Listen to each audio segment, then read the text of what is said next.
اب ہم ذکر شروع کرتے ہیں آدم علیہ السلام کا۔ اللہ تعالیٰ فرماتے ہیں، اور میں نے جنوں اور انسانوں کو اپنی عبادت کے لیے پیدا کیا ہے۔ اللہ تعالیٰ نے ہمارے باپ کو کیوں پیدا فرمایا، ہمیں کیوں پیدا فرمایا؟ تاکہ ہم اس کی عبادت کریں۔ اگرچہ وہ عبادت کا محتاج نہیں، وہ تو بے نیاز ہے، البتہ ہم اس کے محتاج ہیں۔ اس کے اسماء بہترین اور حسین ہیں، وہ عالیشان صفات کا مالک ہے۔ اس نے اپنے ناموں کے آثار ظاہر کرنے کے لیے مخلوق کو پیدا فرمایا۔ رحمت کے آثار، قدرت کے آثار، جبر اور طاقت کے آثار اور حکمت کے آثار ظاہر کرنے کے لیے مخلوقات کو پیدا فرمایا، ورنہ وہ کسی چیز کا محتاج نہیں۔ آدم علیہ السلام کی تخلیق سے پہلے ہی اس بارے میں اللہ تعالیٰ کا فرشتوں سے مکالمہ ہوا۔ اللہ تعالیٰ نے فرمایا، اور جب تیرے رب نے فرشتوں سے کہا میں زمین میں ایک خلیفہ بنانے والا ہوں۔ خلیفہ سے مراد ہے نائب، اور یہ کہ اس کی نسل میں سے ہر ایک دوسرے کا خلیفہ ہوگا۔ جبکہ سیدنا ابو بکر صدیق رضی اللہ عنہ نبی اکرم صلی اللہ علیہ وسلم کے خلیفہ ہوئے، سو اللہ نے ایک خلیفہ بنانے کا ارادہ فرمایا جو زمین میں حکومت کرے اور اس کو آباد کرے۔ چنانچہ اللہ تعالیٰ نے فرمایا، اللہ تعالیٰ نے تمہیں زمین سے پیدا کیا اور اسی نے اس زمین میں تمہیں بسایا ہے۔ اللہ تعالیٰ کا ارادہ ہوا کہ زمین کو آباد کروائے، جبکہ جن اس قابل نہیں تھے، کیونکہ ان میں اس قدر عقل و دانش نہیں تھی کہ زمین کو پر رونق اور سرسبز و شاداب رکھ سکیں۔ علماء جنات کے بارے میں کہتے ہیں ان کا سب سے بڑا عقل مند جن انسانوں کے 10 سالہ بچے کے برابر عقل رکھتا ہے، اس لیے زمین کو آباد کرنے کی صلاحیت اللہ تعالیٰ نے انسان کو بخشی۔ اللہ نے انسان کو بہترین ڈھانچے اور حسین ترین شکل و صورت سے نوازا، پھر اپنی روح اس میں پھونکی۔ فرشتوں نے اس سے سوال کیا، ایسی مخلوق کو کیوں پیدا کرتا ہے جو زمین میں فساد کرے اور خون بہائے؟ اور ہم تیری تسبیح، حمد اور پاکیزگی بیان کرتے ہیں۔ اس کے جواب میں اللہ نے فرمایا، جو میں جانتا ہوں تم نہیں جانتے۔ دراصل فرشتوں نے کسی طرح معلوم کر لیا تھا کہ آدم کی اولاد زمین میں فساد کرے گی، خون ریزی کرے گی، لیکن انہوں نے یہ بات اعتراض کے طور پر نہیں کہی تھی، کیونکہ ایسا اعتراض تو گناہ ہے، اور فرشتے پلک جھپکنے کے برابر اللہ کی معصیت اور نافرمانی نہیں کرتے، بلکہ وہ تو نہایت معزز عبادت گزار ہیں، کسی بات میں اللہ پر پیش دستی اور سبقت نہیں کرتے، اور اس کے حکم پر عمل کرتے ہیں۔ اللہ کے حکم کی نافرمانی نہیں کرتے، بلکہ جو حکم دیا جائے بجا لاتے ہیں۔ اس لیے فرشتوں کا یہ پوچھنا وضاحت طلبی کے لیے تھا، وہ تو انسان کے پیدا کرنے کی وجہ پوچھ رہے تھے۔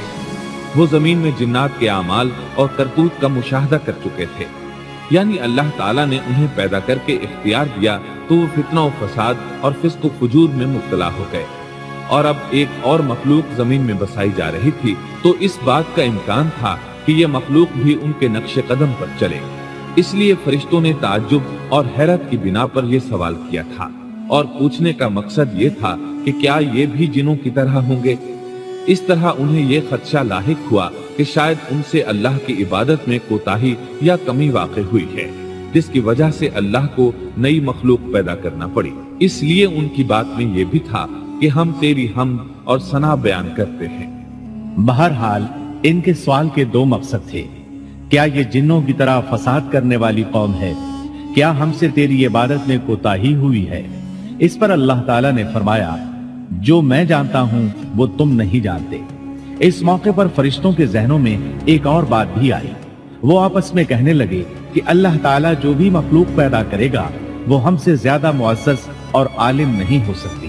یعنی جب فرشتوں نے باقی مخلوقات کا جائزہ لیا، مثلا آسمان، زمین، پہاڑ، جن، چوپایوں وغیرہ کا، تو انہوں نے سوچا یہ ہم سے زیادہ مرتبے والی نہیں ہے، لہذا یہ مخلوق بھی پیدا ہو رہی ہے تو یہ ہم سے زیادہ مرتبہ نہیں رکھتی، یہ ہمارا خاص مقام ہے کہ اللہ کی تسبیح میں مصروف ہیں، کفر سے محفوظ ہیں، ہر حکم بجا لاتے ہیں، اللہ کے تمام احکامات پورے کرتے ہیں، آسمان اور زمین میں اس کا حکم نافذ کرتے ہیں، اور اللہ کے نزدیک ہم سب سے زیادہ شرف والے ہیں۔ لہٰذا اگر یہ نئی مخلوق انسان بھی پیدا ہو جائے تو کیا ہوا، हमसे ज्यादा मुअज़्ज़ज़ और इल्म वाली तो नहीं होगी। बहरहाल जब अल्लाह ताला ने आदम को पैदा किया तो जमीन की मिट्टी लाने का हुक्म फरमाया। चुनाचे अल्लाह ताला के पास मिट्टी लाई गई। इमाम तिर्मिजी, इब्ने हिब्बान और इमाम अहमद रहमतुल्लाह अलैहिम ने एक हदीस बयान की है जिसके अल्फाज कुछ यूं हैं। अल्लाह ताला ने आदम अलैहिस्सलाम को मिट्टी की एक मुट्ठी से पैदा फरमाया। इस मिट्टी को अल्लाह ताला ने पूरी जमीन से उठवाया था। यही वजह है कि आदम की औलाद जमीन के लिहाज से ही ज़हूर पजीर हुई। बाज सुर्ख रंग के हैं तो बाज स्याह और बाज सफेद और कुछ इसके दरमियान दरमियान में हैं। बाज नेक हैं, बाज खबीस और कुछ पाकीज़ा किस्म के हैं। इंसान की तख्लीक मिट्टी से शुरू हुई। इस मिट्टी को पानी से तर किया गया तो ये तीन बन गई। इसी वजह से कुरान मजीद की बाज आयात में तुराब का लफ्ज आया है। तुराब खुश्क मिट्टी को कहते हैं और बाज आयात में तीन का लफ्ज आया है। तीन तर और भीगी मिट्टी को कहते हैं। अल्लाह ताला फरमाते हैं खलक़हू मिन तुराब, यानी आदम को तुराब से पैदा किया गया। मिट्टी की आम हालत को तुराब कहते हैं। और फरमाया, जब आपके रब ने फरिश्तों से कहा कि मैं मिट्टी से बशर को पैदा करने वाला हूँ। जब इस मिट्टी को पानी से ज्यादा भिगोया गया तो वो लेसदार होना शुरू हो गई। इसीलिए अल्लाह ताला ने फरमाया, हमने इंसान को लेसदार और चिपकने वाली मिट्टी से पैदा किया। फिर अल्लाह ताला ने अपने मुबारक हाथों से इंसान का ढांचा तैयार किया। अल्लाह ने फरमाया, मैंने अपने दोनों हाथों से पैदा किया। अल्लाह ताला ने इंसान की खिलकत फरिश्तों के स्पुर्द न की, बल्कि बजाते खुद उसे तख्लीक के मराहिल से गुजारा और अपने हाथों से उसकी तस्वीर कशी की। अल्लाह ने इंसान को पहले एक मूर्ति की सूरत में ढाला, इसके बाद एक मुकर्रा मुद्दत तक छोड़े रखा, यहाँ तक कि गीली मिट्टी खुश्क हो गई और उसका रंग स्याह हो गया, बदबू आने लगी। फिर वो खनखनाती मिट्टी में बदल गई और आखिरकार आग पर पकी हुई मिट्टी यानी फखार ठीकरी की सूरत इख्तियार कर गई, जिससे मटके वगैरह तैयार किए जाते हैं। स्याह मिट्टी को हमाउन कहते हैं और बदबूदार को मसनून कहते हैं और खनखना कर बोलने वाली मिट्टी को सलसाल कहते हैं और ठीकरी की तरह की मिट्टी को अल फखार कहते हैं। मुख्तलिफ आयात में ये अल्फाज वारिद हुए हैं। और यकीनन हमने इंसान को खनखनाती खुश्क मिट्टी से पैदा किया जो कि बदबूदार और स्याह गारे से खुश्क हुई थी। और फरमाया, अल्लाह ने इंसान को खनखनाती मिट्टी से पैदा किया जो कि ठीकरी की तरह थी। इन तमाम आयात करीमा में कोई तनाकुज़, तारुज़ और इख्तिलाफ नहीं, इसलिए कि इन मुख्तलिफ आयात में इंसान को उसकी तख्लीक के मुख्तलिफ मराहिल की याद दहानी कराई गई है। खुलासा कलाम यह हुआ कि तख्लीक के अमल का पहला मरहला तुराब था, यानी आम हालत वाली खुश्क मिट्टी, फिर तीन यानी भिगोई हुई मिट्टी, फिर लेसदार मिट्टी यानी सलसाल, फिर ठीकरी की तरह की मिट्टी यानी फखार। और ये काम जुमे की आखिरी घड़ी में किया गया।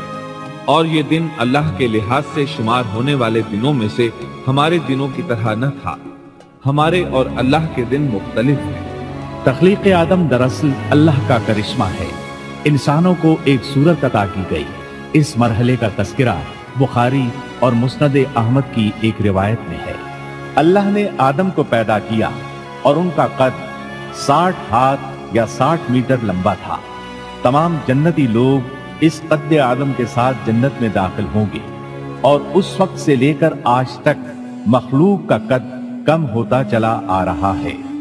बाद वाले लोग गुज़श्ता जमाने के लोगों से हमेशा छोटे कद के होते चले आ रहे हैं। बहरहाल सबसे पहले और सबसे लंबे इंसान आदम अलैहिस्सलाम थे। इमाम अहमद ने मुनफरिद तौर पर एक रिवायत बयान की है। इसमें रसूल अकरम सल्लल्लाहु अलैहि वसल्लम ने आदम अलैहिस्सलाम की लंबाई 60 हाथ यानी 60 मीटर और चौड़ाई 7 हाथ बयान फरमाई है। सुभान अल्लाह। सैयदना आदम किस कदर ज़ख़ीम और अजीम मखलूक थे। सही मुस्लिम और मुस्नद अहमद की रिवायत में है, अल्लाह ने आदम को पैदा किया तो उसे अपनी मंशा के मुताबिक कुछ अरसा ढांचे की सूरत में छोड़े रखा। इब्लीस उसके इर्द गिर्द चक्कर लगाने लगा उसने देखा कि वो पेट वाला है। वो समझ गया कि ये मखलूक अपने आप पर कंट्रोल नहीं कर सकेगी। इस हदीस से मालूम होता है कि इंसानों की तरह जिन्नात का पेट नहीं है, सिर्फ इंसान ऐसा है जिसका अंदर वाला हिस्सा खोखला है। बहरहाल अल्लाह ने इंसान को इस शक्ल और सूरत में पैदा फरमाया। अहादीस मुबारका में आदम अलैहिस्सलाम और इब्लीस मलून का किस्सा तफसील से भी मौजूद है और मुख्तसर भी। मसलन तफसीर तबरी में सैयदना अब्दुल्ला बिन अब्बास रज़ी अल्लाह अन्हुमा से रिवायत है, अल्लाह ताला ने आदम अलैहिस्सलाम की मिट्टी का हुक्म दिया। मिट्टी लाई गई। अल्लाह ताला ने आदम अलैहिस्सलाम को लेसदार और बदबूदार स्याह मिट्टी से पैदा फरमाया और ये काम अल्लाह ने अपने मुबारक हाथों से किया। आदम 40 रातें मुजस्समे की सूरत में पड़े रहे। जिस्म मौजूद था लेकिन रूह नहीं थी। इब्लीस आता, इस ढांचे को ठोकर लगाता तो जिस्म से ऐसी आवाज निकलती जैसे खाली मटके पर हाथ मारने से निकलती है। इसीलिए अल्लाह ने भी फरमाया है कि वो खनखनाती मिट्टी से पैदा किए गए। आदम अलैहिस्सलाम में रूह डालने से पहले एक मर्तबा फरिश्तों का उनके पास से गुजर हुआ तो वो कुछ घबरा से गए। इब्लीस को तो बहुत ज्यादा घबराहट का सामना करना पड़ा। वो गुजरते हुए ठोकर मारता और कहता, तुझे किसी खास मकसद के लिए पैदा किया गया है। ये कहकर वो आदम के मुंह में दाखिल हो जाता और कमर के रास्ते बाहर आ जाता और फरिश्तों से मुखातिब होकर कहता, इससे घबराने की कोई जरूरत नहीं। अगर मुझे इस पर मुसल्लत कर दिया गया तो मैं यकीनन इसे हलाकत में डाल दूंगा, और अगर इसे मुझ पर मुसल्लत कर दिया गया तो बिलाशुबा मैं इसकी नाफरमानी करूंगा। अंदाजा कीजिए वो ताज्जुब कर रहा है कि उन्हें क्यों पैदा किया गया है। उसकी आदम अलैहिस्सलाम से दुश्मनी किस कदर पुरानी है, गोया इब्तिदा ही से ये अदावत पर डट गया था। बहरहाल अल्लाह ने आदम में रूह फूंकी। इस मज़मून को कुरान मजीद में जा बजा जिक्र किया गया है। अल्लाह ताला फरमाते हैं, जब मैं इसको ठीक ठाक कर लूं और इसमें अपनी रूह फूंक दूं तो तुम सब इसके सामने सजदे में गिर पड़ना। एक और जगह फरमाया, अल्लाह ताला के नजदीक ईसा अलैहिस्सलाम की मिसाल हूबहू आदम अलैहिस्सलाम की मिसाल है। अल्लाह ने उन्हें मिट्टी से बनाकर कहा, हो जा, वो हो गए। अल्लाह ने आदम अलैहिस्सलाम को मिट्टी से पैदा किया, अपने हाथों से बनाया, फिर उसमें रूह फूंकी। इसका मुफस्सल बयान अहादीस में मौजूद है। जब उनमें रूह फूंकी गई और इब्तिदा में रूह जैसे ही सर के अंदर दाखिल हुई, आदम अलैहिस्सलाम को छींक आ गई। फरिश्तों ने आदम अलैहिस्सलाम से कहा, अल्हम्दुलिल्लाह कहिए। उन्होंने कह दिया। अल्लाह की इस तारीफ के जवाब में अल्लाह ताला ने फरमाया, रहमका रब्बुक, यानी तुझ पर तेरा रब रहम फरमाए। सुभान अल्लाह। अल्लाह जुल जलाल वल इकराम ने आदम अलैहिस्सलाम में रूह मुकम्मल होने से पहले ही उन्हें अपनी रहमत से सरफराज फरमा दिया। बहरहाल जब रूह उनकी आंखों में दाखिल हुई और उन्होंने जन्नत के फलों को देखा तो उनमें गौर व फिक्र करने लगे। जब रूह पेट में दाखिल हुई तो खाने की तलब महसूस हुई। अभी रूह टांगों तक पहुंची नहीं और खाने की ख्वाहिश पहले ही महसूस होने लगी। इस जल्दबाजी और उजलत की वजह से अल्लाह ताला ने फरमाया, इंसान जल्दबाज मखलूक है। जब आदम अलैहिस्सलाम को पैदा कर दिया गया तो अल्लाह ताला ने उनकी पुश्त पर हाथ फेरा। हाथ फेरते ही उनकी पुश्त से क़यामत तक पैदा होने वाले इंसान बाहर निकल आए। आदम की तमाम औलाद उनके सामने जाहिर हो गई और ये बात निहायत वजाहत और सराहत के साथ कुरान मजीद और अहादीस मुबारका में मौजूद है। मुस्लिम बिन यसार रहमतुल्लाह अलैह बयान करते हैं कि सैयदना उमर बिन खत्ताब रज़ी अल्लाह अन्हु से किसी ने इस आयत करीमा के बारे में पूछा, और जब आपके रब ने औलाद आदम की पुश्त से उनकी औलाद को निकाला और उनसे उन्हीं के बारे में इकरार लिया कि क्या मैं तुम्हारा रब नहीं, सब ने जवाब दिया, हाँ क्यों नहीं, हम सब गवाह बनते हैं, ताकि तुम लोग क़यामत के रोज यूं न कहो हम तो इससे महज बेखबर थे, या यूं कहो कि पहले पहले शिर्क तो हमारे बड़ों ने किया और हम उनके बाद उनकी नस्ल में हुए, लिहाजा क्या तू उन गलत राह वालों के फेल पर हमें हलाकत में डालेगा। सैयदना उमर रज़ी अल्लाह अन्हु ने उस शख्स के सवाल के जवाब में फरमाया, मैंने सुना है कि रसूलुल्लाह सल्लल्लाहु अलैहि वसल्लम फरमा रहे थे, अल्लाह ने आदम अलैहिस्सलाम को पैदा किया, फिर अपने दाएं हाथ को उसकी पुश्त पर फेरा और उससे नस्ल इंसानी को बाहर निकाला और उनकी तरफ इशारा करके फरमाया, मैंने इन्हें जन्नत के लिए पैदा किया है और ये जन्नत वालों के आमाल करेंगे। फिर अपने हाथ को दोबारा आदम अलैहिस्सलाम की पुष्ट पर फेरा और उससे नस्ल इंसानी को बाहर निकाला और उनकी तरफ इशारा करके फरमाया, मैंने इन्हें आग के लिए पैदा किया है और ये आग वालों के आमाल करेंगे। इस पर एक शख्स ने नबी अकरम सल्लल्लाहु अलैहि वसल्लम से सवाल किया, ऐ अल्लाह के रसूल सल्लल्लाहु अलैहि वसल्लम, तो फिर हमारे आमाल किस हिसाब में शुमार होंगे? आपने जवाब में फरमाया, अल्लाह ताला जब किसी बंदे को जन्नत के लिए पैदा करता है तो उससे जन्नत वालों के काम करवाता है, हत्ता कि जन्नत वाले आमाल में से ही किसी अमल पर उसका मौत से सामना होता है। इस वजह से अल्लाह उसे जन्नत में दाखिल करता है। और जब अल्लाह किसी बंदे को आग के लिए पैदा करता है तो उसे आग वाले आमाल पर लगा देता है, यहां तक कि वो आग वाले आमाल में से किसी अमल पर मरता है। इसकी वजह से अल्लाह उसे आग में दाखिल कर देता है। हर शख्स के लिए उस काम में आसानी पैदा कर दी जाती है जिसके लिए वो पैदा किया गया है।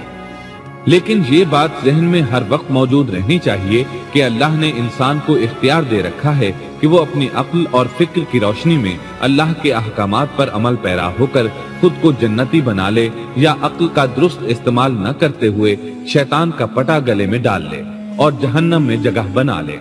ये तो अल्लाह ने इंसान को इख्तियार दे रखा है, उसकी मर्जी कि जन्नत वाले आमाल करे या जहन्नम वाले। हर इंसान में दोनों तरफ जाने की ताकत और सलाहियत मौजूद है। अल्लाह ने इंसान को मजबूर नहीं बनाया, अलबत्ता हर इंसान को जो भी रवैया इख्तियार करना था अल्लाह को उसका इल्म था और उसका इल्म बरहक है, कतई है, उसमें कोई गलती नहीं हो सकती। इसलिए उसने अपने इल्म के मुताबिक तकदीर लिख दी।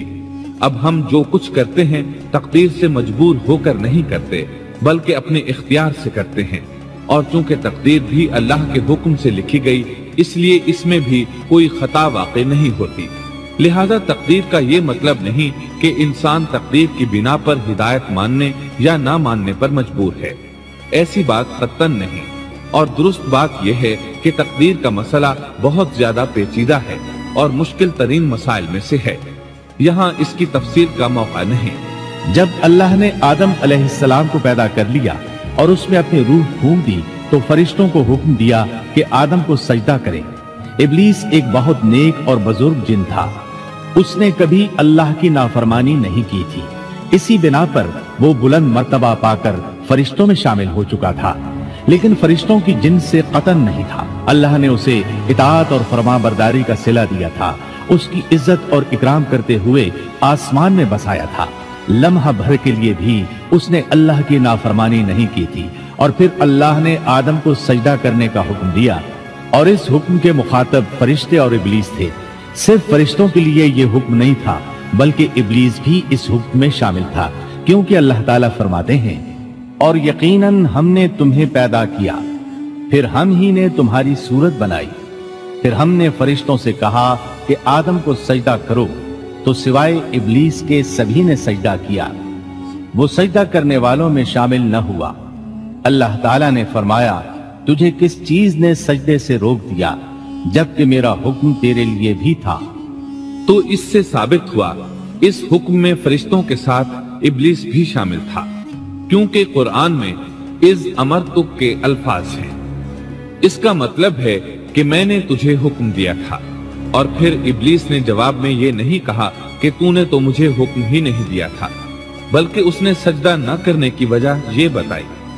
उसने कहा, मैं सजदा क्यों करूं? मैं इससे बेहतर हूं, इसलिए कि तूने मुझे आग से पैदा किया और इसे मिट्टी से। तो फिर कहा, अल्लाह ने हुक्म दिया, तू इससे नीचे उतर जा। गरज जब इब्लीस ने नाफरमानी की, सरकशी और तकब्बुर का मुजाहरा किया तो उस वक्त अल्लाह ताला और उसके दरमियान मुकालमा हुआ।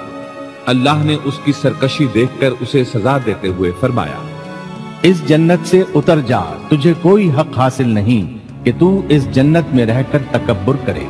इब्लीस ने जवाब में कहा, मुझे क़यामत के दिन तक मोहलत दे दीजिए, यानी इतनी लंबी उम्र दे दीजिए कि मैं क़यामत तक जिंदा रहूं, मौत ना आए।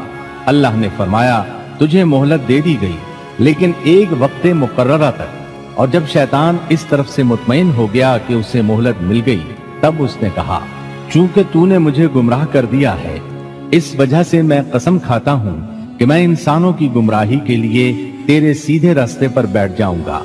फिर उनके आगे से, उनके पीछे से, उनके दाएं से, उनके बाएं से, उनके पास आऊंगा, और आप उनमें से अक्सर लोगों को शुक्रगुजार नहीं पाएंगे।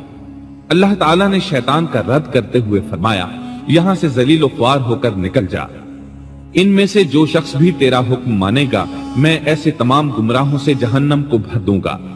जो इंसान भी तेरा पैरोकार बनेगा, वो जहन्नम का मुस्तहिक और हकदार ठहरेगा। कुरान मजीद में दूसरे मकामात पर भी इस गुफ्तगू को नए पैराए में दोहराया गया है। मसलन अल्लाह ने फरमाया, यकीनन हमने इंसान को खनखनाती मिट्टी से पैदा फरमाया है, जो कि सड़े हुए गारे की थी, और इससे पहले हमने जिन्नात को लू वाली आग से पैदा किया। और जब तेरे परवरदिगार ने फरिश्तों से फरमाया, मैं इंसान को स्याह बदबूदार खनखनाती मिट्टी से पैदा करने वाला हूं, जब मैं उसे पूरा बना चुकूं और उसमें अपनी रूह फूंक दूं, तो तुम सब उसके लिए सजदे में गिर पड़ना। चुनांचे तमाम फरिश्तों ने सजदा किया सिवाय इब्लीस के। उसने सजदा करने वालों में शमूलियत इख्तियार करने से साफ इनकार कर दिया। अल्लाह ताला ने फरमाया, ऐ इब्लीस, तुझे क्या हुआ कि तू सजदा करने वालों में शामिल न हुआ? वो बोला, मैं ऐसे इंसान को सजदा नहीं कर सकता जिसे तूने स्याह बदबूदार खनखनाती मिट्टी से पैदा किया है। अल्लाह ताला ने फरमाया, अब तू बहिश्त से निकल जा, क्योंकि तू मरदूद है और तुझ पर क़यामत के दिन तक मेरी फिटकार है। कहने लगा, ऐ मेरे रब, मुझे उस दिन तक मोहलत दे दे जिस दिन के लोग दोबारा जिंदा किए जाएंगे। अल्लाह ने फरमाया, अच्छा, उस मुकर्ररा वक्त के दिन तक तुझे मोहलत दी गई। कहने लगा, ऐ मेरे रब, चूंकि तूने मुझे गुमराह किया है, मुझे भी कसम है कि मैं इंसानों के लिए जमीन में गुनाहों को खुशनुमा बनाऊंगा और उन सब को बहका दूंगा, सिवाय उनके जो तेरे मुंतखब और मुखलिस बंदे होंगे, वो मेरे बहकावे में नहीं आएंगे। अल्लाह ने फरमाया, हाँ, यही मुझ तक पहुंचने की सीधी राह है कि मुखलिस बन जाओ। मेरे बंदों पर तुझे कोई गलबा नहीं होगा। अलबत्ता जो गुमराह लोग तेरी पैरवी करेंगे, यकीनन उनके वादे की जगह जहन्नम है। एक और मकाम पर अल्लाह ताला फरमाते हैं, जब हमने फरिश्तों को हुक्म दिया कि आदम को सजदा करो, तो इब्लीस के सिवा सबने सजदा किया। उसने कहा, क्या मैं उसे सजदा करूं जिसे तूने मिट्टी से पैदा किया है? अच्छा देख ले, इसे तूने मुझ पर फजीलत दी है। अगर मुझे भी तूने क़यामत तक ढील दी, तो मैं सिवाय चंद लोगों के इसकी औलाद को गुमराह करूंगा। इस पर अल्लाह ने फरमाया, जा, इनमें से जो भी तेरा फरमाबरदार हो जाएगा, तो तुम सबकी सजा जहन्नम है, जो पूरा पूरा बदला है।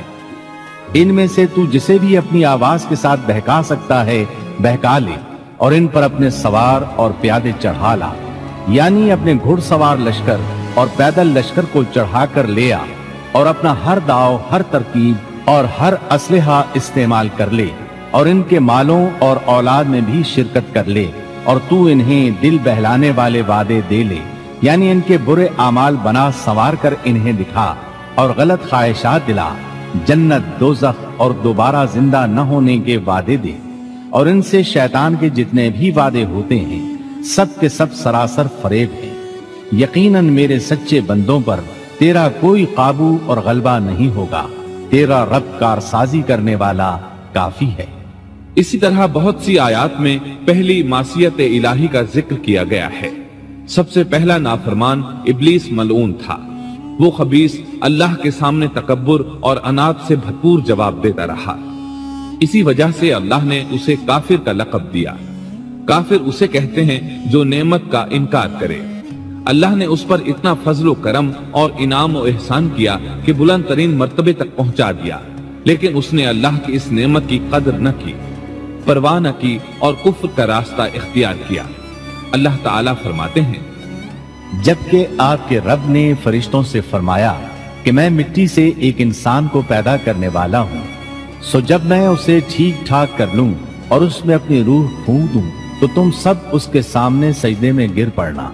چنانچہ تمام فرشتوں نے سجدہ کیا مگر ابلیس نے نہ کیا اور اس نے تکبر کیا، وہ کافروں میں سے تھا۔ سب سے پہلا گناہ تکبر تھا، اسی لیے علماء کرام فرماتے ہیں تمام گناہوں کی جڑ تکبر اور غرور ہے۔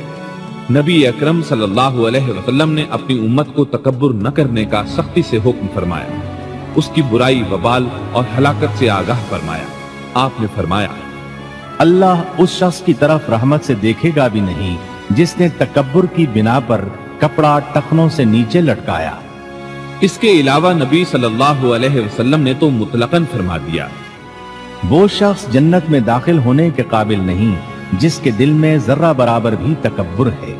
جو شخص اپنے کپڑے، اپنے مکان اور اپنے قبیلے پر فخر کرتا ہے اس سے اللہ کی رحمت اٹھ جاتی ہے۔ اسی لیے نبی صلی اللہ علیہ وسلم نے جب اپنے صحابہ کرام کو دیکھا کہ مہاجر صحابی انصار صحابہ کے خلاف اور انصاری صحابی مہاجرین صحابہ کے خلاف آواز لگا رہے ہیں تو آپ نے فرمایا، اس جاہلیت والی پکار کو چھوڑو، یہ بہت بدبودار ہے۔ برادری کی بنیاد پر لڑنا، باہم فخر کرنا برے نتائج کا ذریعہ ہے۔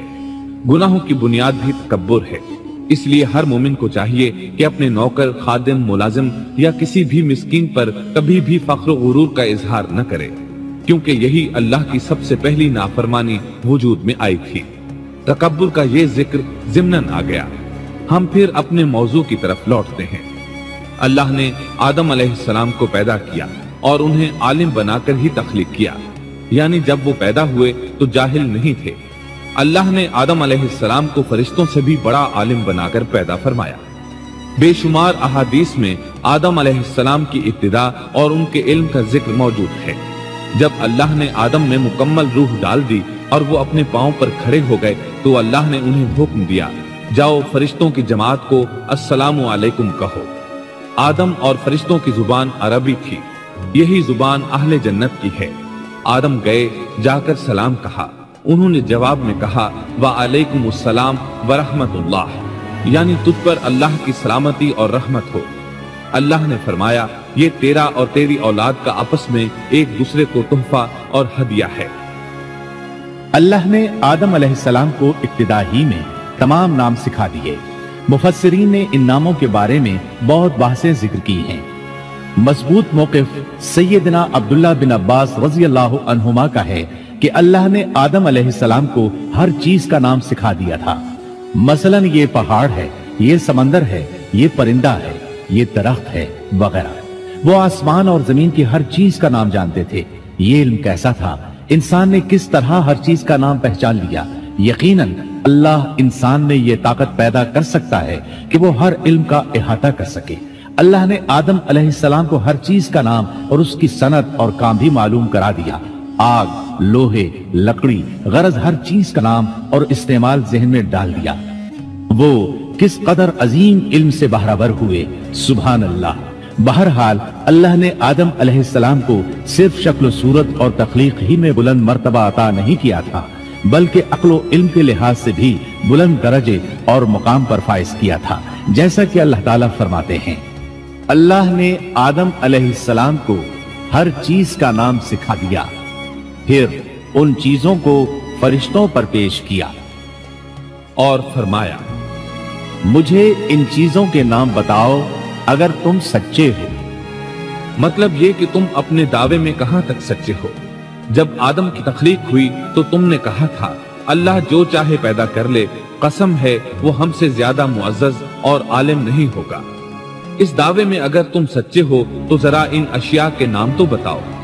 اللہ تعالیٰ نے آدم علیہ السلام کا زیادہ معزز ہونا، مکرم ہونا اور علم و معرفت والا ہونا واضح کرنے کے لیے فرشتوں کو حکم دیا کہ آدم علیہ السلام کو سجدہ کریں۔ یہ سجدہ تعظیمی تھا، عبادت والا سجدہ نہیں تھا۔ سجدہ تعظیمی پہلے وقتوں میں جائز تھا، لیکن اب حرام ہے۔ اسی لیے تو یعقوب علیہ السلام، ان کی بیوی اور 11 بیٹوں نے یوسف علیہ السلام کو سجدہ کیا تھا۔ بہرحال فرشتوں نے آدم علیہ السلام کو سجدہ کیا۔ اس سے معلوم ہو جاتا ہے کہ کون زیادہ عزت اور عظمت والا ہے۔ یقیناً آدم علیہ السلام زیادہ شرف اور منزلت کے حقدار ٹھہرے۔ جب اللہ تعالیٰ نے ان کی عزت، تکریم اور تعظیم ثابت فرما دی، تب علم و معرفت میں ان کی برتری ثابت کرنے کے لیے فرمایا اگر تم اپنے قول میں سچے ہو تو ان چیزوں کے نام بتاؤ۔ تب فرشتوں نے کہا، فرشتے کہنے لگے، اے اللہ تو پاک ہے، ہمیں تو صرف اتنا ہی علم ہے جتنا تو نے ہمیں سکھا رکھا ہے، مکمل حکمت و علم والا تو ہی ہے۔ اللہ تعالیٰ نے آدم علیہ السلام سے فرمایا، اے آدم تم ان فرشتوں کو ان چیزوں کے نام بتاؤ۔ آدم ہر چیز کا نام بتانے لگے، کسی جگہ بھی انہوں نے غلطی نہیں کی۔ جب انہوں نے فرشتوں کو تمام چیزوں کے نام بتا دیے تو اللہ تعالیٰ نے فرشتوں کو مخاطب کر کے کہا، کیا میں نے تمہیں پہلے ہی نہیں کہہ دیا تھا کہ زمین اور آسمان کا غیب میں ہی جانتا ہوں، اور میرے علم میں ہے جو تم ظاہر کر رہے ہو اور جو چھپا رہے ہو۔ یہاں ذہن میں سوال ابھرتا ہے کہ فرشتے کیا چھپا رہے تھے؟ وہ راز والی بات یہی تھی کہ اللہ ہم سے زیادہ معزز اور عالم مخلوق پیدا نہیں کرے گا۔ واضح رہے، ہم آپ کو صرف واقعات ہی نہیں سنا رہے، صرف سیرت اور تاریخ ہی بیان نہیں کر رہے، بلکہ قرآن بھی پڑھ پڑھ کر سنا رہے ہیں۔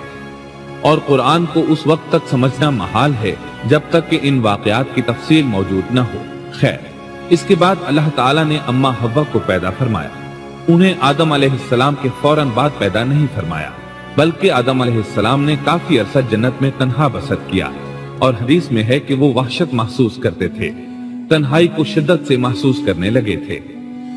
آخرکار ایک روز جب وہ سو رہے تھے تو اللہ تعالیٰ نے ان کی بائیں پسلی سے اماں حوا علیہ السلام کو پیدا فرمایا اور آدم علیہ السلام کا ہم سفر بنا دیا۔ اللہ فرماتے ہیں، اے لوگو اپنے اس پروردگار سے ڈر جاؤ جس نے تم سب کو ایک ہی جان سے پیدا کر ڈالا، اور اس جان یعنی آدم علیہ السلام سے ان کی بیوی کو پیدا کیا۔ آدم علیہ السلام کے وجود ہی سے حوا کا وجود بنایا گیا، وہ کوئی الگ مخلوق نہیں تھی۔ جب آدم علیہ السلام بیدار ہوئے تو انہوں نے اپنے قریب ایک عورت کو بیٹھے دیکھا، پوچھنے لگے، تم کون ہو؟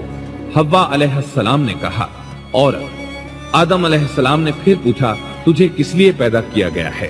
وہ بولی، آپ کے لیے، تاکہ آپ مجھ سے سکون اور انس حاصل کریں۔ جب فرشتوں نے آدم علیہ السلام کو ایک عورت سے باتیں کرتے دیکھا تو کہنے لگے، اب ایک اور نئی مخلوق پیدا کی گئی ہے۔ آدم علیہ السلام نے ان مخلوقات کا نام تو بتا دیا تھا جو مشہور و معروف تھیں، ان کا نام پوچھنا چاہیے۔ انہوں نے آدم علیہ السلام سے سوال کیا، انہوں نے فوراً جواب دیا، حوا، اس لیے کہ اللہ نے تو آپ کو ہر چیز کا نام سکھا دیا تھا۔ فرشتوں نے کہا، ان کا نام حوا کیوں رکھا گیا ہے؟ آدم علیہ السلام نے جواب دیا، اس لیے کہ اسے ایک زندہ چیز سے پیدا کیا گیا ہے، حیات کی نسبت سے حوا نام رکھا گیا۔ مسلم شریف میں ہے، سیدنا ابو ہریرہ رضی اللہ عنہ روایت کرتے ہیں کہ رسول اللہ صلی اللہ علیہ وسلم نے فرمایا، جو شخص اللہ اور آخرت کے دن پر ایمان رکھتا ہے، جب وہ کسی معاملے کے لیے حاضر ہو تو بھلائی والی بات کرے یا خاموش رہے، اور عورتوں کے بارے میں بھلائی کی وصیت حاصل کر لو، یعنی ان کے ساتھ اچھا سلوک کرو، کیونکہ عورت پسلی سے پیدا کی گئی ہے اور پسلی میں زیادہ ٹیڑھا حصہ اوپر والا حصہ ہوتا ہے۔ اگر تم اس کو سیدھا کرنا چاہو گے تو توڑ ڈالو گے، اور اگر اس کو چھوڑ دو گے تو وہ اسی طرح ہمیشہ ٹیڑھی رہے گی۔ عورتوں کے بارے میں بھلائی کی وصیت حاصل کر لو۔ مطلب یہ کہ اسی حالت میں گزر بسر کرو، عورتوں کے بارے میں بھلائی کی وصیت حاصل کر لو۔ اس حدیث کا مطلب یہ ہے کہ عورتوں پر جبر کر کے زبردستی ان کی طبیعت کو بدلا نہیں جا سکتا، اور عورت ذات کو نہایت نرمی اور پیار سے رکھو۔ ان کی طبیعتوں میں ٹیڑھا پن ہے، وہ کبھی جذبات سے مغلوب ہو جاتی ہے اور عقل کھو بیٹھتی ہے۔ اگر کوئی اسے سیدھا کرنا چاہے تو اس سے لا تعلقی، دوری اور طلاق کی نوبت آ جائے گی۔ اگر اسے چھوڑ دو گے تو ٹیڑھا پن برقرار رہے گا۔ مرد کو بہت حوصلے سے اس صورتحال کو سنبھالنا چاہیے۔ احادیث میں سیدنا ابراہیم علیہ السلام کی زوجہ سیدہ سارہ علیہ السلام کا قصہ موجود ہے۔ وہ حوا علیہ السلام کے بعد کائنات کی سب سے زیادہ خوبصورت عورت تھی۔ احادیث سے یہ اشارہ ملتا ہے کہ حوا علیہ السلام ابتدائے انسانیت سے لے کر قیامت تک پیدا ہونے والی تمام عورتوں میں خوبصورت تھی۔ اب ابلیس لگا اپنے وسوسے شروع کرنے۔ آدم اور حوا علیہ السلام दोनों अल्लाह के हुक्म से जन्नत में थे कि शैतान ने उन्हें फुसलाने की कोशिश शुरू कर दी।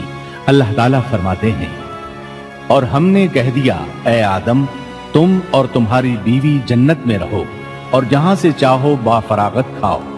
जन्नत भी कैसी? अल्लाह फरमाते हैं, वो जन्नत कि जिसकी चौड़ाई ही आसमानों और जमीन के बराबर है।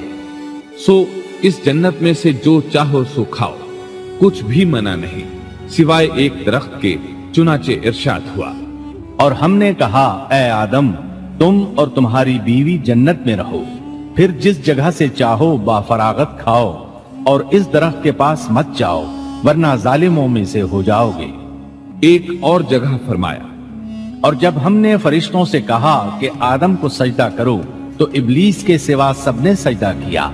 इब्लीस ने इनकार किया तो हमने कहा, ऐ आदम, ये तेरा और तेरी बीवी का दुश्मन है, ख्याल रखना ऐसा न हो कि वो तुम दोनों को जन्नत से निकलवा दे और तू मुसीबत में पड़ जाए। यहाँ तो तुझे आराम है, न तू भूखा है और न नंगा, और न तू यहाँ प्यासा होता है, न धूप से तकलीफ उठाता है। गोया अल्लाह ने सैयदना आदम अलैहिस्सलाम को वसवसे से पहले ही खबरदार कर दिया था। इन आयात से ये भी पता चला कि इंसान से इब्लीस की अदावत और दुश्मनी इब्तिदा ही से चली आ रही है, और ये भी साबित हुआ कि जो लोग कहते हैं कि इंसान इब्तिदा में नंगा था, उनका कौल सही नहीं, इसलिए कि अल्लाह ताला ने जन्नत में भी आदम अलैहिस्सलाम पर लिबास रखा और जमीन में भी लिबास नाजिल कर दिया, जैसा कि अल्लाह ताला फरमाते हैं, ऐ आदम की औलाद, हमने तुम पर लिबास को नाजिल किया जो तुम्हारी शर्मगाहों को छुपाता है और जीनत का सबब भी है, और तकवा का लिबास इससे भी बेहतर है। लिहाजा आदम इब्तिदा में नंगे नहीं थे, उन्हें तो नंगेपन का इल्म ही नहीं था, न ही उनकी बीवी को बरहना होने का इल्म था। अल्लाह ने आदम अलैहिस्सलाम को कामिल नेमतों से नवाजा, भूख न प्यास, यहाँ तक कि प्यास के असबाब से भी महफूज, न गर्मी और न धूप, फिर बे इंतहा हुस्न व जमाल, मशक्कत न तकलीफ, बदबख्ती न बदकिस्मती। आदम और हव्वा अलैहिस्सलाम के दिलों में वसवसा डालने के बारे में भी कुरान ने रोशनी डाली है। फिर शैतान ने उन दोनों के दिलों में वसवसा डाला। ये वसवसा उसने उन दोनों को तमा दिलाने की सूरत में पूरा किया, और ये तमा दिलाई कि इस दरख्त को खाने से हमेशगी और बका मिलती है और कभी न खत्म होने वाली बादशाहत हासिल होती है। और इस वसवसे का मकसद ये था ताकि उनका पर्दा बदन जो एक दूसरे से पोशीदा था, दोनों के रूबरू बेपर्दा कर दे। उनकी शर्मगाहों को नंगा करने के लिए उसने ऐसा किया। वो दोनों कपड़े में मलबूस थे, सतर ढांप रखा था। जब उन्होंने इस दरख्त से खाया तो लिबास नीचे गिर गया, दोनों बराहना हो गए। यही शैतान चाहता था कि उन्हें बराहना कर दे, अल्लाह की नाफरमानी पर उकसाए। इरशाद होता है, शैतान ने उन्हें वसवसा डाला, कहने लगा, ऐ आदम, क्या मैं तुझे दायमी जिंदगी का दरख्त और वो बादशाहत न बता दूं जो कभी पुरानी न हो? जब तुम इस दरख्त से खाओगे तो हमेशा जिंदा रहने वाले बन जाओगे और जबरदस्त बादशाहत हासिल कर लोगे। उसने ये तमन्ना भी दिलाई। तुम्हारे रब ने तुम दोनों को इस दरख्त से इसलिए मना किया है कि तुम दोनों फरिश्ते न बन जाओ या हमेशा जिंदा रहने वाले न बन जाओ। यानी तुम इस दरख्त से खा लोगे तो फरिश्ते बन जाओगे और हमेशा कायम दायम रहोगे। फिर वो वसवसा डालते हुए झूठी कस्में खाने लगा, जैसा कि इरशाद होता है, और उन दोनों के रूबरू कस्में खाने लगा कि यकीन आ जाए मैं आपका खैरख्वाह हूं। अल्लाह की कसम खाने लगा और उस वक्त से झूठी कस्मों की इब्तिदा हुई। उसने उन दोनों को फरेब देकर बहका लिया, जैसा कि फरमाया, फदल्लाहुमा बिगुरूर, यानी धोखे से उन्हें फुसलाया, हालांकि उन्हें किसी चीज की कमी नहीं थी। भला वहां क्या मुहताजी हो सकती थी? जन्नत में सुकून से जिंदगी बसर कर रहे थे। जन्नत से बढ़कर क्या चाहिए? हमेशा के लिए जन्नत मिल चुकी थी। अल्लाह ताला फरमाते हैं, उन दोनों ने जब दरख्त को चखा, दोनों का पर्दा बदन एक दूसरे के रूबरू खुल गया। दोनों अपने बदनों पर दरख्तों के पत्ते जोड़ जोड़ कर रखने लगे। कपड़े उतरने पर दोनों को हया आई, इसलिए कि इंसान की फितरत में बराहना होने की नापसंदीदगी शामिल है। बरहना हो गए तो कोई लिबास नहीं था, इसलिए दरख्तों के पत्ते जोड़कर जिस्म ढांपने लगे। हदीस में आया है, आदम भागने लगे तो अल्लाह ने पुकारा, आदम मुझसे भागते हो? आदम बोले, अल्लाह मैं शर्म की बिना पर भाग रहा हूं और इस वजह से कि तेरे सामने बरहना कैसे रहूं, फिर ये कि नाफरमानी का इर्तिकाब भी कर चुका हूं। यहाँ एक सवाल पैदा होता है, दोनों में से पहले खाने वाला कौन था? इस बारे में राजिह कौल ये है कि वो हव्वा अलैहिस्सलाम थी। उन्हीं ने आदम अलैहिस्सलाम को तमा दिलाते हुए इस गलती पर आमादा किया था, जैसा कि बुखारी शरीफ में नबी अकरम सल्लल्लाहु अलैहि वसल्लम ने फरमाया, अगर हव्वा न होती तो कोई औरत अपने खावंद से खियानत न करती। हव्वा अलैहिस्सलाम ने उन्हें गलती में मुब्तला किया था। अगर हव्वा अलैहिस्सलाम न होती तो आदम भी खयानत में मुब्तला न होते और ना मासियत में मुब्तला होते। तब अल्लाह ने उन्हें पुकारा, क्या मैंने तुम दोनों को इस दरख्त से नहीं रोका था? और क्या ये नहीं कहा था कि शैतान तुम्हारा खुला दुश्मन है? अब तवज्जो तलब बात यह है कि उस मौके पर दोनों ने क्या तर्ज अमल इख्तियार किया। क्या वो दोनों अपनी मासियत पर बजिद रहे और तकब्बुर करने लगे, जैसा कि इब्लीस ने सजदा करने से इनकार किया था और फिर लगा था अपनी मासियत पर इसरार करने, या उन दोनों ने तौबा कर ली? जी हाँ, दोनों ने तौबा कर ली, जैसा कि कुरान मजीद में आता है। दोनों ने कहा, ऐ हमारे रब, हमने अपना बड़ा नुकसान किया और अगर तू हमारी मग़फ़िरत न करेगा और हम पर रहम न करेगा तो वाकई हम खसारा पाने वालों में से हो जाएंगे। इस किस्से में एक सवाल ये ज़हन में पैदा होता है कि जब सैयदना आदम अलैहिस्सलाम को इब्लीस ने सजदा न किया तो अल्लाह ताला ने उसे मरदूद बनाकर जन्नत से निकाल दिया। फिर वो सैयदना आदम अलैहिस्सलाम को उस दरख्त के करीब किस तरह ले गया जबकि वो जन्नत से बाहर हो चुका था? कुरान करीम में इस बारे में ये अल्फाज आए हैं, फिर शैतान ने उनके दिलों में वसवसा डाला। ये वसवसा उसने कैसे डाला जबकि वो जन्नत से निकाला जा चुका था? मुफस्सिरीन ने इसके जवाब में लिखा है कि उसने जन्नत से बाहर रहकर ये वसवसा डाला था।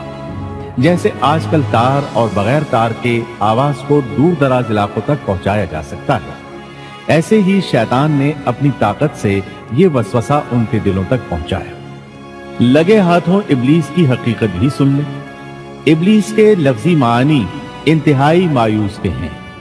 ये रांदा दरगाह होने के बाद हमेशा हमेशा के लिए अल्लाह की रहमत से मायूस हो गया था, इसलिए उसे ये लक़ब मिला, वरना रिवायात की रूह से उसका असल नाम अज़ाज़ील था। पहले ये जिन्नात में से था। अपने रब ताला की इताअत से निकलकर इब्लीस हुआ। इसका इल्म नाकिस था, मिजाज नापाक था, वो गुरूर और तकब्बुर में मुब्तला हो गया था।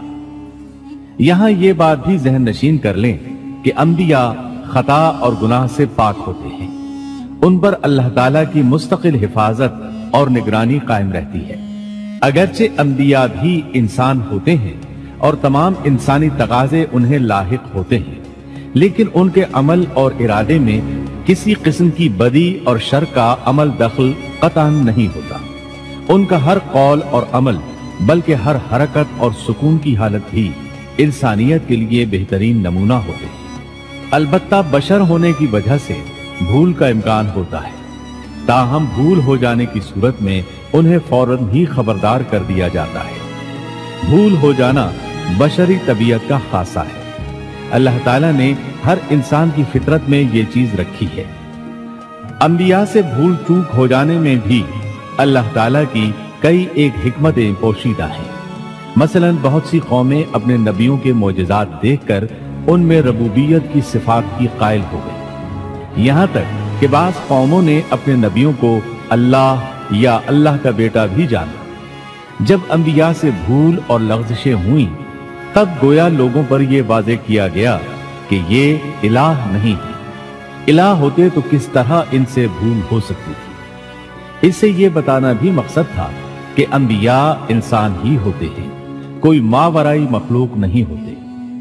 सैयदना आदम अलैहिस्सलाम के वाक़े पर गौर करने से यह हकीकत मजीद वाज़ेह हो जाती है कि सैयदना आदम अलैहिस्सलाम की यह लग़ज़िश गुनाह नहीं थी। ममनुआ दरख्त का फल खाते ही सैयदना आदम अलैहिस्सलाम और अम्मा हव्वा का लिबास उतर गया था।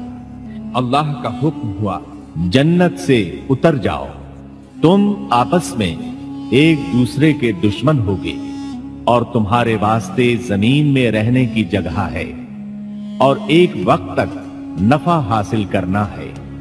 फरमाया, तुम वहीं जिंदगी बसर करोगे और वहीं मरोगे और वहीं से दोबारा निकाले जाओगे। कुरान मजीद के दीगर मकामात में भी इस किस्से की तफसील मौजूद है। मसलन फरमाया, और इससे कब्ल हमने आदम से एक अहद लिया था मगर वो भूल गए और हमने उनमें कोई अज़्म नहीं पाया। अल्लाह ताला फरमाते हैं, और जब हमने फरिश्तों से कहा आदम को सजदा करो तो इब्लीस के सिवा सबने सजदा किया। उसने साफ इनकार कर दिया तो हमने कहा, ऐ आदम, ये तेरा और तेरी बीवी का दुश्मन है, ख्याल रखना ऐसा न हो वो तुम दोनों को जन्नत से निकलवा दे और तू मुसीबत में पड़ जाए। यहाँ तो तुझे ये आराम है कि न तू भूखा होता है और न नंगा, और न तू यहाँ प्यासा होता है और न धूप से तकलीफ उठाता है। लेकिन शैतान ने उसे वसवसे में डाल दिया, कहने लगा, मैं आपको दायमी जिंदगी के दरख्त और वो बादशाहत बतलाऊं जो कभी पुरानी न हो। चुनाचे उन दोनों ने उस दरख्त से खाया, बस उनके सतर खुल गए और वो बहिश्त के पत्ते अपने ऊपर चिपकाने लगे। आदम ने अपने रब की नाफरमानी की, बस बहक गया। फिर उसके रब ने नवाजा, उसकी तरफ तवज्जो फरमाई और उसकी रहनुमाई की। हुक्म हुआ, तुम दोनों यहाँ से उतर जाओ, तुम आपस में एक दूसरे के दुश्मन हो। अब तुम्हारे पास जब कभी मेरी तरफ से हिदायत पहुंचे तो जो मेरी हिदायत की पैरवी करे न तो वो बहकेगा न तकलीफ में पड़ेगा। हाँ, जो मेरी याद से रूगर्दानी करेगा उसकी जिंदगी तंगी में रहेगी और बरोज़े क़यामत हम उसे अंधा करके उठाएंगे। आदम अलैहिस्सलाम जमीन पर उतरे और अपने रब से तौबा के कलिमात सीख लिए। वो कलिमात ये हैं, रब्बना वलमना अनफुसना व इन लम तग़फिर लना व तरहमना लनकूनन्न मिनल खासिरीन। ऐ हमारे रब, हमने अपना नुकसान किया और अगर तूने हम पर मग़फ़िरत और रहमत न फरमाई तो हम खसारा उठाने वालों में से हो जाएंगे। आदम अलैहिस्सलाम जमीन पर उतरे और उनके साथ हव्वा अलैहिस्सलाम भी उतरी और उनके साथ ही इब्लीस को भी उतारा गया। ये किस जगह पर उतरे इस बारे में इख्तिलाफ पाया जाता है, लेकिन इब्ने अब्बास रज़ी अल्लाह अन्हु की बात राजे महसूस होती है कि आदम अलैहिस्सलाम को हिंद में और हव्वा अलैहिस्सलाम को जद्दे में उतारा गया। जब आदम अलैहिस्सलाम उतर आए तो हव्वा अलैहिस्सलाम की तलाश शुरू कर दी। जमीन में उनकी तलाश में सरगर्दां हुए। आखिरकार मैदान अरफात में दोनों की मुलाकात हो गई। चूंकि मैदान अरफात में दोनों ने एक दूसरे की मारिफत हासिल की थी और उनका आपस में तारुफ हुआ था, लिहाजा इसी मुनासिबत से इस मैदान का नाम अरफात मशहूर हो गया। अल्लाह ताला ने जमीन के अंदर इंसानों को फैलाना शुरू किया और जमीन को मर्दों और औरतों से आबाद कर दिया। इमाम तबरी रहमतुल्लाह अलैह बयान करते हैं कि हव्वा अलैहिस्सलाम ने आदम अलैहिस्सलाम के लिए 20 विलादतों में 40 बच्चों को जन्म दिया। हर बार 2-2 बच्चों को जन्म देती थी। एक लड़का होता, एक लड़की। सबसे पहला जोड़ा काबिल और उसकी बहन कमीम का था। फिर इंसानों की अफजाइश शुरू हुई, आबादी में इजाफा होने लगा। अल्लाह ने आदम अलैहिस्सलाम ही को उनका नबी मुतय्यन कर दिया। वो उन्हें दीन सिखाते रहे। उस वक्त तमाम लोग मुवाहिद थे, खालिस तौहीद को अपनाने वाले थे, यानी कानन नासो उम्मतों वाहिदा, तमाम लोग एक ही उम्मत के थे। उनमें शिर्क का शायबा भी न था। इब्ने जरीर और इब्ने कसीर रहमहुमुल्लाह ने अबू मूसा अशरी रज़ियल्लाहु अन्हु की रिवायत बयान की है, अल्लाह ने जब आदम अलैहिस्सलाम को जन्नत से जमीन पर उतारा तो उन्हें हर चीज की कारीगरी और सनत का इल्म था। जब वो उतरे तो आलिम भी थे, लिबास में मलबूस भी थे, कामकाज के तमाम तरीकों से बाखबर भी थे, लोहे, आग, लकड़ी और कपड़े के इस्तेमाल से भी बखूबी वाकिफ थे। हमारे बरक्स वो इन कामों को अपनी इब्तिदा ही से जान चुके थे, क्योंकि हम सब लोगों का हाल ये है कि जब तक सिखाया न जाए हमें कुछ नहीं आता। آج کے دور میں بعض افریقی قبائل کے افراد وحشیانہ اور غیر مہذب زندگی گزارتے ہیں۔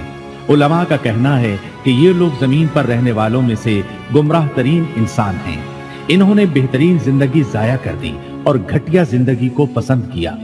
تہذیب و تمدن کا آغاز چونکہ ابتدائے آفرینش سے ہے، اس لیے ہر انسان کی فطرت میں تہذیب کی سوجھ بوجھ موجود ہے۔ بہرحال آدم علیہ السلام کے بعد انسانی مخلوق کی تعداد روز بروز بڑھتی چلی گئی اور انسانی کمزوریوں کی بنا پر گناہ شروع ہو گئے۔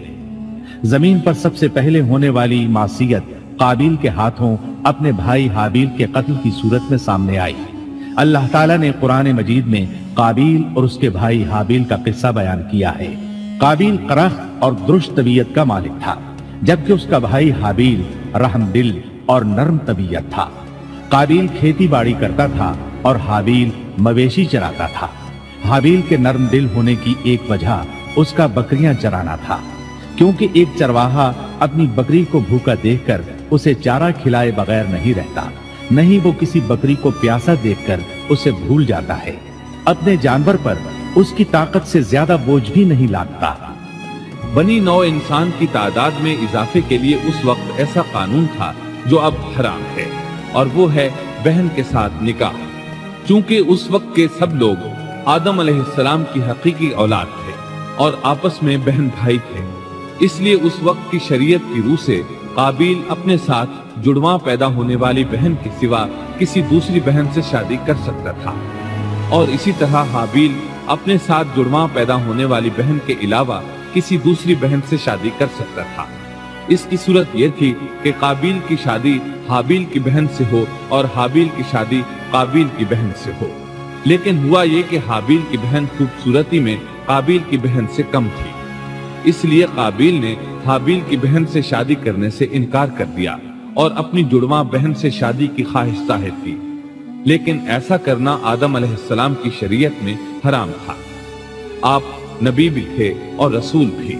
رسول اور نبی میں فرق یہ ہے کہ رسول پر شریعت اور احکام نازل ہوتے ہیں، لیکن نبی پر شریعت نازل نہیں ہوتی، البتہ اس کی طرف وحی نازل ہوتی ہے اور معجزات عطا کیے جاتے ہیں، جبکہ شریعت صرف رسولوں ہی پر نازل کی جاتی ہے۔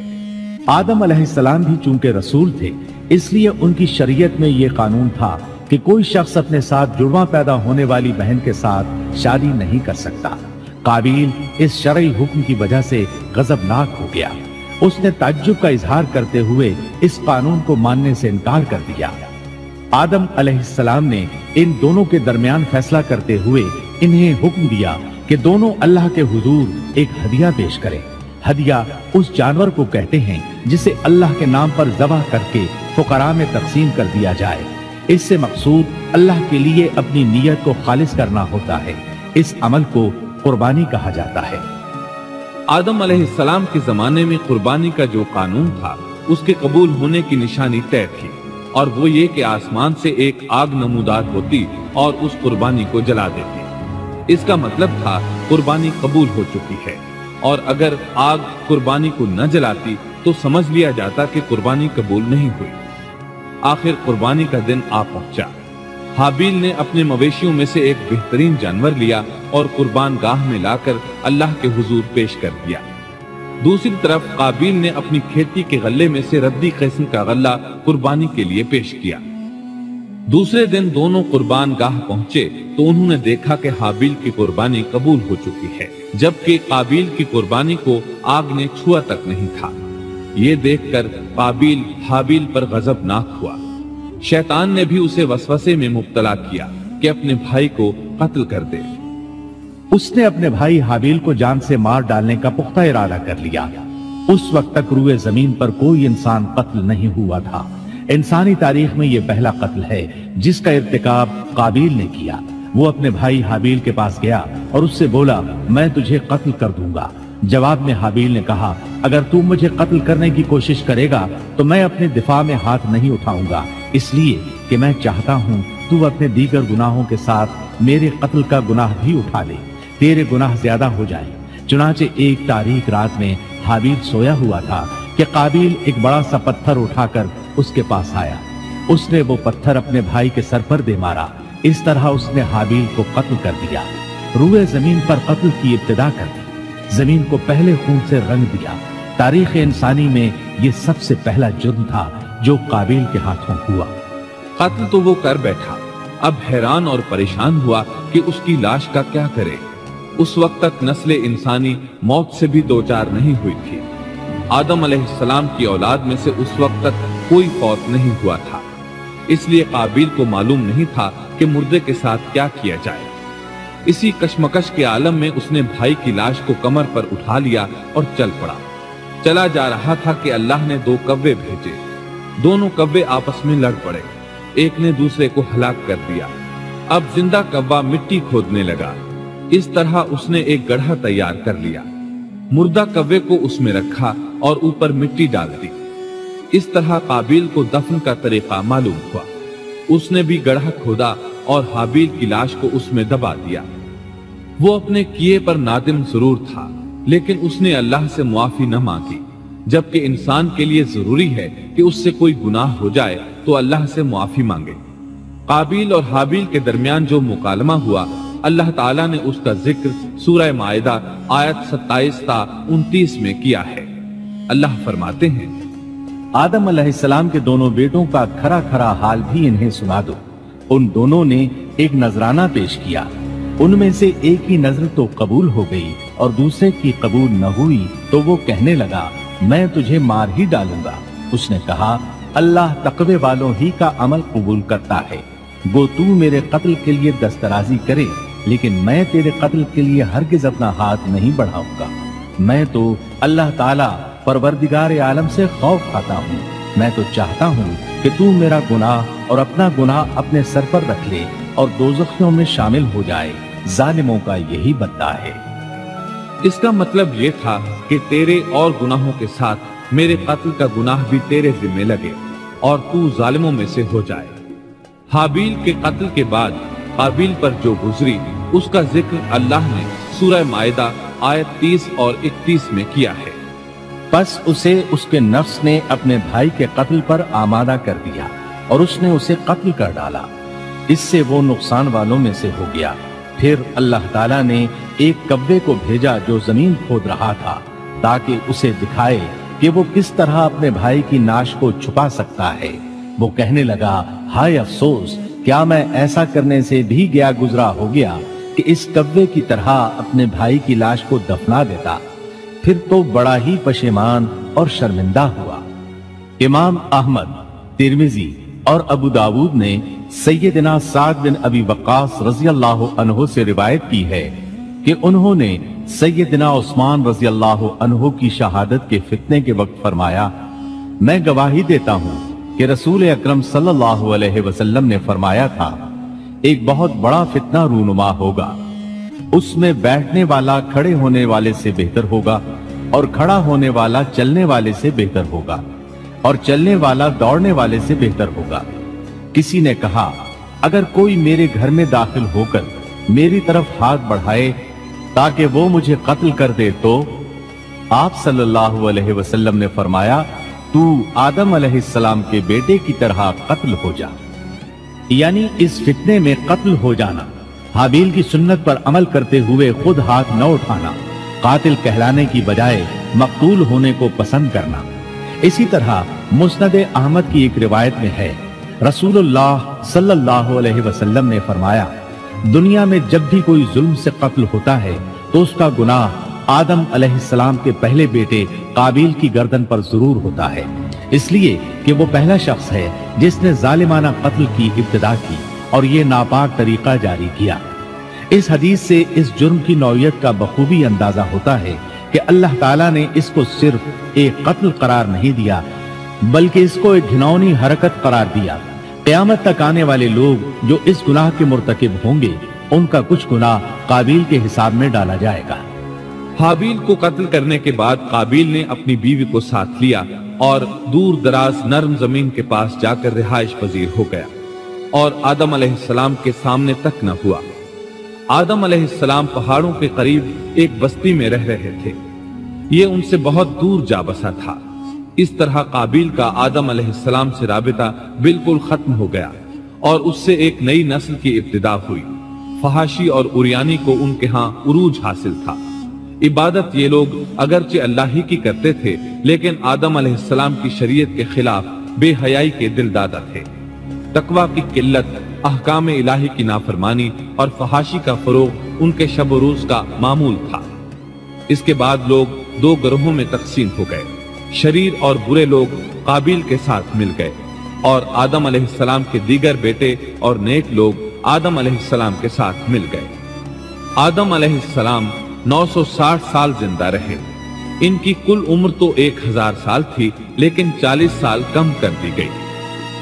सैयदना अबू हुरैरा रज़ी अल्लाहु अन्हु बयान करते हैं कि रसूलुल्लाह सल्लल्लाहु अलैहि वसल्लम ने फरमाया, जब अल्लाह ने आदम अलैहिस्सलाम को पैदा फरमाया तो उनकी पीठ पर हाथ फेरा। इस तरह क़यामत तक जितने इंसान पैदा होने वाले थे उनकी रूहें वजूद में आ गईं। फिर हर एक इंसान की आंखों के दरमियान एक नूर रखकर आदम अलैहिस्सलाम के सामने पेश किया। उन्होंने पूछा, या अल्लाह, ये कौन है? अल्लाह ने फरमाया, ये तेरी औलाद है। इनमें से एक की पेशानी की चमक आदम अलैहिस्सलाम को बहुत अच्छी लगी। उन्होंने पूछा, या अल्लाह, ये कौन है? जवाब मिला, ये तेरी औलाद में से बहुत दूर जाकर हैं। इनका नाम दाऊद है। पूछा, इनकी उम्र कितनी है? फरमाया, 60 साल। आदम अलैहिस्सलाम कहने लगे, या अल्लाह, 40 साल मेरी उम्र में से इनकी उम्र में शामिल कर दे। इस सिलसिले में दूसरी रिवायत यूं आई है, जब आदम अलैहिस्सलाम की रूह कब्ज करने के लिए फरिश्ता आया तो वो कहने लगे, मेरी उम्र में तो अभी 40 साल बाकी हैं। उस वक्त उनकी उम्र 960 साल थी। अंबिया अपनी उम्र से वाकिफ होते हैं। फरिश्ते ने कहा, क्या आपको याद नहीं, आपने अपनी उम्र के 40 साल अपनी औलाद दाऊद को हिबा कर दिए थे। रसूलुल्लाह सल्लल्लाहु अलैहि वसल्लम ने फरमाया, चूंकि आदम अलैहिस्सलाम ने इनकार किया तो उनकी औलाद भी इनकार की आदी है। आदम अलैहिस्सलाम खुद भूल गए, उनकी औलाद भी भूलती है। आदम अलैहिस्सलाम ने खता की, उनकी औलाद भी खता करती है। हाबील के कत्ल के बाद अल्लाह ताला ने आदम और हव्वा अलैहिस्सलाम को इसका नेमुल बदल अता किया। इसका नाम उन्होंने शीस रखा। शीस का मतलब है अल्लाह का दिया हुआ तोहफा। हाबील के कत्ल पर आदम और हव्वा अलैहिस्सलाम दोनों बहुत गमगीन हुए, इसलिए अल्लाह ने बदले में उन्हें शीस अलैहिस्सलाम अता फरमाए। सैयदना अबू ज़र ग़िफ़ारी रज़ी अल्लाहु अन्हु से मरवी एक सही हदीस में है कि रसूलुल्लाह सल्लल्लाहु अलैहि वसल्लम ने फरमाया, अल्लाह ताला ने 104 सहीफे नाजिल फरमाए। उनमें से 50 सहीफे शीस अलैहिस्सलाम पर नाजिल हुए। इन सहीफों में ऐसे कवानीन, उसूल और ज़ाबिते थे जिनसे इंसानियत की जिंदगी मुनज़्ज़म होती है। शीस अलैहिस्सलाम ने आदम अलैहिस्सलाम से इल्म हासिल किया, लेकिन आदम अलैहिस्सलाम का तमाम इल्म वो हासिल न कर सके, इसलिए कि आदम अलैहिस्सलाम ने बिल मुशाफहा अल्लाह ताला से इल्म हासिल किया था और बहुत सी अशिया का इल्म अल्लाह ताला ने उन्हें सिखा दिया था, इसलिए वो तमाम उलमा से बढ़कर आलिम थे। शीस अलैहिस्सलाम ने आदम अलैहिस्सलाम से उलूम सीखकर लोगों को सिखाए। लोगों ने उनसे मुख्तलिफ उलूम, फुनून और पेशे सीखे। उन्हें शहरों में रहने सहने के बारे में तालीम दी। दिन रात के हिसाबात से उन्हें आगाह किया और उन्हें बताया कि किन औकात में वो अल्लाह की इबादत करें और इबादत के तरीके उन्हें सिखाए। अहादीस में इसकी वजाहत मिलती है। इमाम अहमद रहमतुल्लाह अलैह बयान करते हैं कि अबू ज़मा सादी कहते हैं कि उन्होंने मदीने में एक शेख को लोगों से कलाम करते देखा तो उनके मुतालिक पूछा, ये कौन शख्स है? लोगों ने बताया कि ये उबई बिन काब रज़ी अल्लाहु अन्हु हैं। बड़े सहाबा में उनका शुमार होता है। तमाम मुसलमानों से बढ़कर कुरान और उसकी तफसीर के आलिम हैं। अबू ज़मा फरमाते हैं कि उबई बिन काब रज़ी अल्लाहु अन्हु उस वक्त ये वाक़या बयान कर रहे थे कि जब आदम अलैहिस्सलाम की वफात का वक्त करीब आया तो उन्होंने अपने बेटों से फरमाया, मेरा जन्नत के फल खाने को जी चाहता है। जन्नत के फल दुनियावी फलों जैसे ही होते हैं। सेब, अनार, अंगूर, ये सब जन्नत में मौजूद थे। जन्नत के और दुनिया के फलों में फर्क ये है कि दुनियावी फल बदबूदार हो जाते हैं, जबकि जन्नती फल कभी बदबूदार नहीं होते। इसी तरह दुनियावी फलों का जायका आर्जी होता है, जबकि जन्नती फलों का जायका हमेशा बरकरार रहता है। इसलिए आदम अलैहिस्सलाम ने चाहा कि वो जन्नत के फल खाएं। चुनाचे उनके बेटे तलाश में निकल गए। उन्होंने अपने साथ कुल्हाड़े, कुदालें और टोकरियां ले ली। रास्ते में उन्हें फरिश्ते मिले। उनके पास आदम अलैहिस्सलाम का कफन और खुशबू वगैरह थी। उन्होंने पूछा, आदम के बेटो, किस चीज की तलाश में हो, कहां जा रहे हो? उन्होंने जवाब में कहा, हमारे वालिद मरीज हैं, उन्हें जन्नत के फलों की ख्वाहिश है। फरिश्ते उनके सामने इंसानी शक्ल में आए थे। उनकी बात सुनकर बोले, वापस जाओ, तुम्हारे वालिद फौत होने के करीब हैं। अब उनमें इतनी ताकत नहीं रही कि फल खा सकें। जब फरिश्ते आदम अलैहिस्सलाम की रूह कब्ज करने के लिए आए तो हव्वा अलैहिस्सलाम ने उन्हें पहचान लिया।